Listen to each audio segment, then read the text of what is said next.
നല്ല ചൂടായിട്ടുള്ള ഒരു പാനിലോട്ട് കുറച്ച് പോപ്കോൺ ഉണ്ടാക്കാൻ വേണ്ടി ഇട്ട് കൊടുത്തിട്ടുണ്ട്. ഇനി ഇതിലോട്ട് കുറച്ച് സോപ്പിട്ടാൽ എന്താ സംഭവിക്കുന്നതെന്ന് അറിയണ്ടേ? അതിന് മുന്നായിട്ട് തന്നെ നമുക്ക് പോപ്കോൺ ഒന്ന് തയ്യാറാക്കി എടുക്കാം.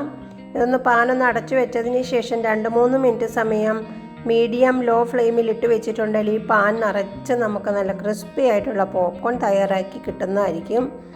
ഇതിൽ കുറച്ച് മാത്രമാണ് നമ്മളിവിടെ യൂസ് ചെയ്യുന്നത്, ബാക്കി കഴിക്കാൻ വേണ്ടി മാറ്റി വയ്ക്കുന്നതായിരിക്കും.